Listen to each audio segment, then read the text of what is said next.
Olá, o programa Desconstruindo de hoje vem contar um pouco a história dos lares e acolhimentos institucionais. A partir do ano de 1990, com a criação do ECA, o Estatuto da Criança e do Adolescente, os direitos e os deveres dos jovens passaram a ser discutidos e olhados pela sociedade.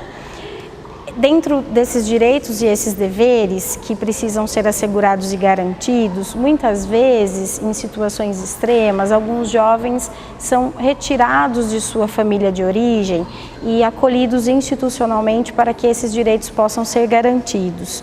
Atualmente, o trabalho de um lar é de reinserção social e familiar, mas nem sempre foi assim. O trabalho do acolhimento, dos orfanatos de antigamente, contava uma outra realidade no contexto e no cuidado com essas crianças.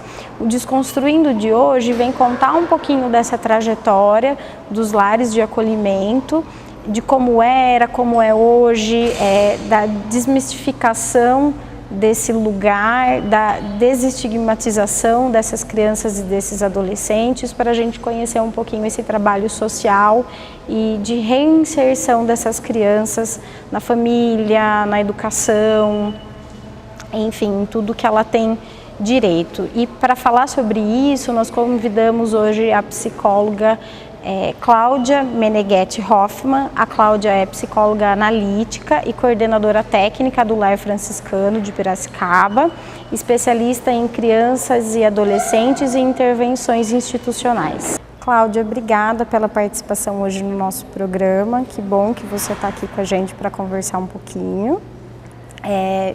Conta um pouquinho para a gente, né? Você que trabalha, está aí um tempo no lar, né? Como é que é a instituição, né? Quando a gente fala de um lar de acolhimento, muitas imagens surgem na nossa cabeça, né?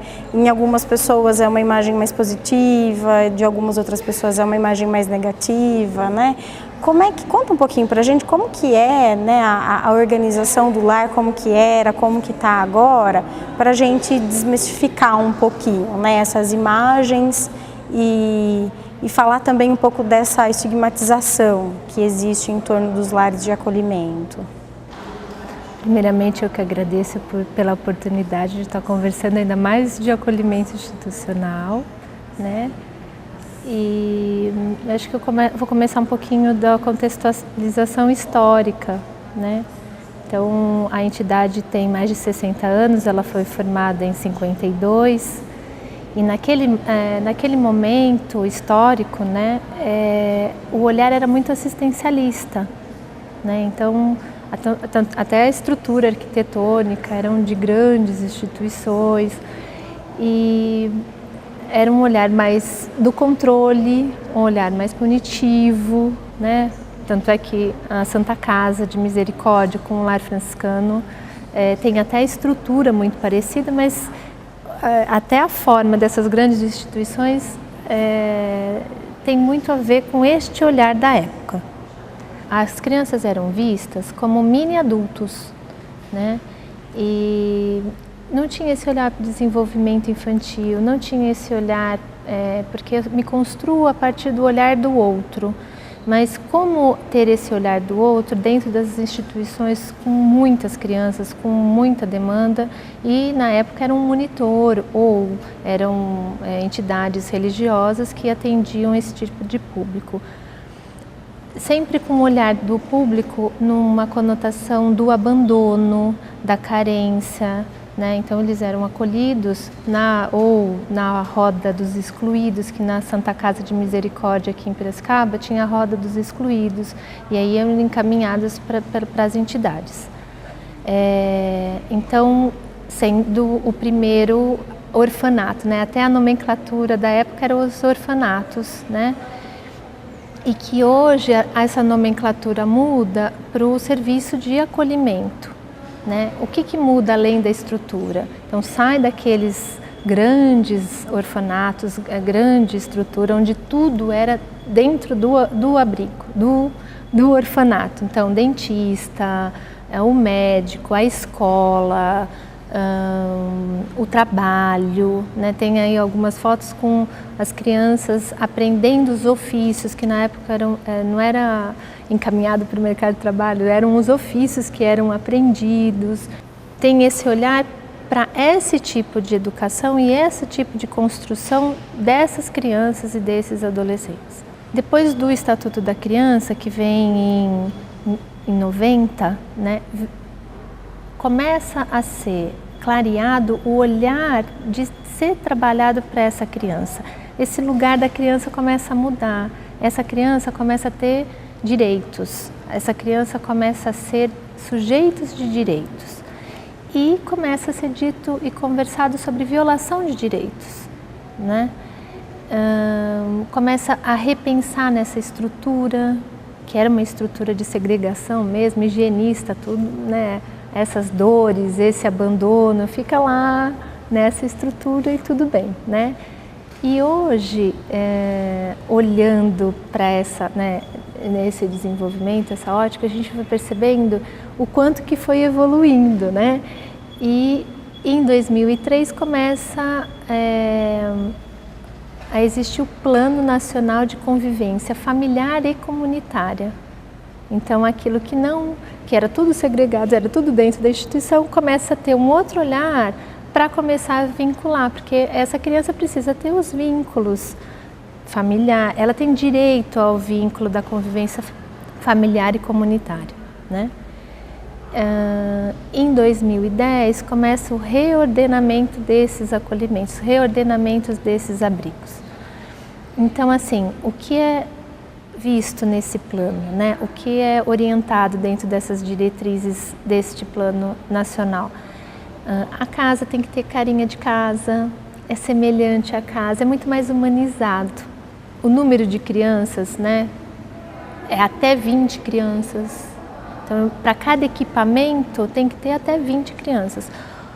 A mudança de monitor para cuidador, para educador social, são funções muito distintas, são funções muito diferentes na relação, na vinculação, né? O educador social não é um educador formal, é um educador para a vida.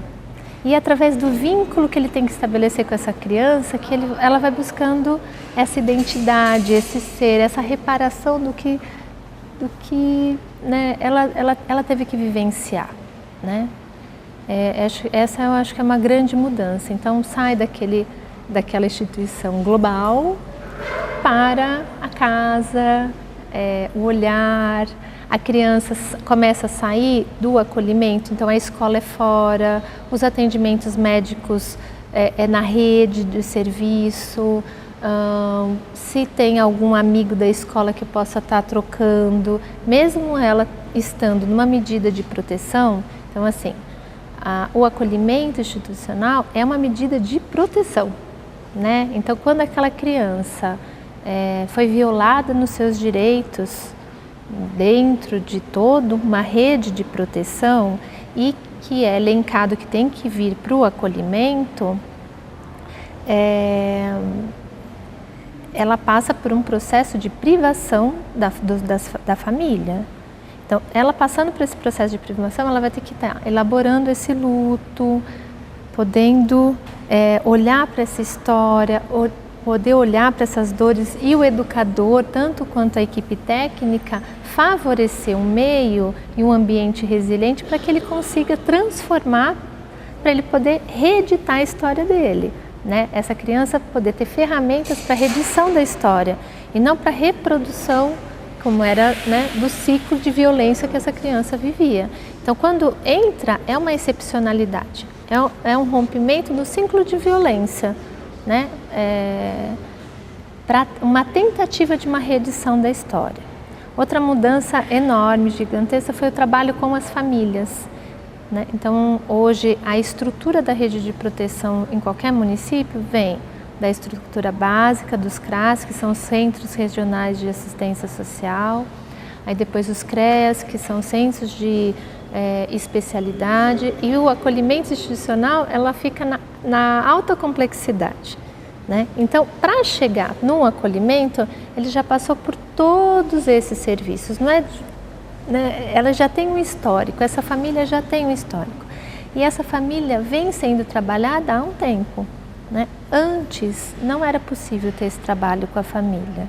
Hoje, o investimento nos técnicos dos acolhimentos, esse olhar mais profissional para os acolhimentos é de extrema importância para os resultados aí das crianças, né? Quando a criança chega no acolhimento, né, vem de duas formas. Ou um acolhimento emergencial, onde o conselho tutelar vem, ou que tem alguma atuação, chegou num posto de saúde e você percebe a negligência ou a violência, o que está extremo, aí é retirada de chama acolhimento emergencial. Então, toda a equipe vem, prepara para estar acolhendo essa criança emergencial. O mais comum, né, é vir pela central de vagas, onde que todo esse equipamento vem sendo preparado. Então, olha, aquela criança vai ser acolhida. Então, o acolhimento já tem mais tempo de deixar caminhos, pertences, conversar com os outros acolhidos para estar recebendo essa criança. Que é muito diferente quando você está preparado, porque cada acolhimento ou cada desacolhimento mobiliza toda a casa, né? Mobiliza todos os acolhidos ali. Não é tão simples. Mexe em todas as feridas novamente, né? Então é muito difícil, parece um móvel, sabe? Você mexe, aí a dinâmica da casa muda bastante. Eu acho que tem uma outra especificidade que a gente precisa pensar aqui, é que assim, por essa herança institucional, o lar hoje atende crianças com deficiências e deficiências severas, que os irmãos foram sendo adotados, aqueles que não tinham deficiência, e essas crianças que hoje estão se tornando jovens e adultos, ficaram institucionalizadas. E para incluir uma criança, um jovem adulto que não vai ter autonomia, tem que ter um outro olhar, né? Então, trabalhar com síndromes, com deficiência intelectual, com até transtornos mentais, até pela questão da privação, é uma gama de intervenções que você vai tendo que fazer o tempo todo. E trazer essa demanda para esse novo olhar, para essa mudança desse paradigma. Porque assim, além de acolhida, uma criança já com todo esse perfil, acolhida e com deficiência. Então a especificidade vai funilando, né? E aí é um olhar bem diferente para essa demanda. Cláudia, você foi contando um pouquinho, né? A gente exibiu aí algumas imagens de como que era, acho que foi ilustrando, né? Bem como que era antes, né? O orfanato, como que é hoje, depois dessa reorganização, né? Da equipe, de como que é preparar esse espaço, né? Para as crianças, para os adolescentes. E também tem o fato que eles não são mais excluídos, né? O tratamento é muito mais humanizado e eles são reinseridos, né? Assim, o objetivo é inseri-los novamente, né, na sociedade, não excluí-los. E chega a acontecer em alguns casos deles serem reinseridos na família. Depois do Estatuto da Criança e do CONANDA, o número de reinserção e reintegração familiar aumentou muito, assim, né? O trabalho e esse olhar para a família tem até alguns instrumentais, porque antes não tinha sistematização dentro do acolhimento, tanto é que não tinha profissionalização. Então, hoje a criança chega, a gente também tem que montar o PIA, que é o Plano Individual de Atendimento. Então, tudo o que precisa para aquela criança, lógico, no primeiro momento tem todo o acolhimento é um processo, Mas no plano individual, o plano de ação, o que vai ser feito com a criança, onde ela vai ser encaminhada, como que vai ser feito, quais as necessidades, é discutido com o educador. Se o adolescente, a criança também tem a possibilidade de conversar, constrói-se junto com essa criança esse plano individual, que isso tudo vai sendo mandado para o Ministério Público, né, para ter esse acompanhamento. Então vem o processo, porque essa criança ela está na medida de proteção, mas está acontecendo o processo, né? Então esse é o PIA. E tem o PAF. O PAF é o Plano de Atendimento para a Família, que também tem como que essa família vai ser encaminhada, se tem um caso de drogadição, se vai ser encaminhada para o CAPS, se tem uma questão de falta do trabalho, frente de trabalho, tudo que está na rede vai sendo contribuído e favorecido para que essa família consiga, né, parar de reproduzir o que estava acontecendo e tentar fortalecer essa estrutura para quê? Para que essa criança retorne no meio familiar, né? Porque o objetivo é sempre a reintegração. Mas, infelizmente, existem alguns casos que não são possíveis. E aí o que acontece? Depois do processo feito, depois de todo esse trabalho. Então, trabalha-se família de origem, trabalha-se família extensa. Então, um avô, um tio, sempre trabalhado a possibilidade. Aquele tio não pode estar ali com a criança, mas ele pode favorecer com dinheiro, ele pode favorecer de levar no médico, ele pode... Né, é sempre um combinado. Então isso tudo fica dentro do plano de atendimento com a família para chegar na reintegração. Depois de tudo isso feito, não foi possível nem reintegrar, nem favorecer ou promover aí meios para a família conseguir sair dessa história. Essa família continua sendo trabalhada, mas a criança é destituída do poder familiar. Então, quando ela fica destituída do poder familiar, aí ela é encaminhada para adoção. Agora, para adoção também, né, tem uma faixa etária que tem a questão da adoção, que são mais os bebês e as crianças menores. As crianças mais velhas e as crianças com deficiência, fica muito difícil poder ter essa adoção tardia e ter esse olhar para pessoas que têm o interesse de adotar uma criança nessas condições, né? Demanda essa disponibilidade. Então, o que o acolhimento vai fazendo? Ele vai fazendo outros projetos para se encaixar, para garantir alguns dos direitos. Então, tem um projeto que chama Cativar, que é um projeto para a família de referência afetiva, porque é para restabelecer os vínculos, né? Porque essa criança está lá, ela precisa restabelecer os vínculos sociais dela. Então, é uma família que tem a disponibilidade afetiva de estar acolhendo essa criança, né, afetivamente dentro da casa. Então é a pessoa e a família que essa criança vai podendo conviver. Para cada criança, se fosse possível ter esse padrinho afetivo, a gente vê o quanto que contribui para o desenvolvimento, né? Porque por mais que o acolhimento seja humanizado, ele está no acolhimento, a criança está no acolhimento. Não tem como estar num núcleo familiar, é muito diferente, né? É o que é possível, né? E tá tendo, os resultados são ótimos, assim. E teve uma criança que já estava a longa permanência, até 13 anos, institucionalizada com a deficiência e foi agraciada aí na família de referência afetiva. Até no centro de reabilitação, onde essa criança também é incluída, ele conseguiu passar de estágio de muitos anos que ele estava, né, naquele formato, naquele lugar, né? Eu estava falando do estigma, eu fiquei pensando um pouco disso, né? E o quanto que o afeto vem para contribuir para poder ser. Então sai daquela condição do que é abandonado, do que é acolhido, para ele poder ser.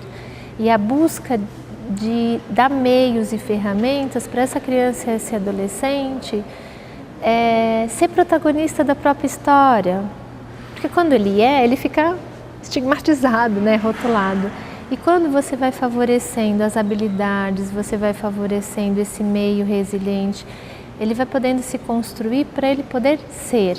E aí é ele que vai acreditar, então ser um sujeito crítico, ele que vai buscar os seus direitos.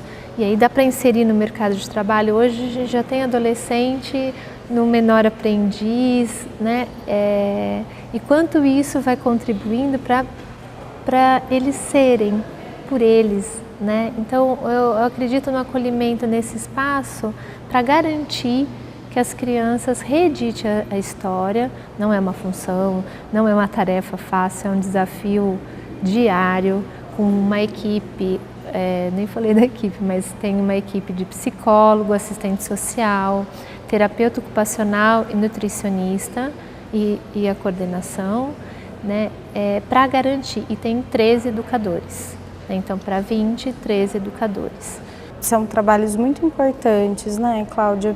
Conhecer também, né, para que eles consigam compreender também o contexto, né, da história dessas crianças, né, e conseguir cuidar efetivamente, acho que compreendendo, né, tudo que eles sentem, tudo que eles vivem. E queria agradecer pela participação e parabéns pelo trabalho, né? Você que é psicóloga e coordenadora lá também, então parabéns pelo trabalho realizado. Obrigada, Patrícia, obrigada pelo espaço para estar conversando sobre isso. Então a gente fica por aqui, Desconstruindo fica por aqui e até breve.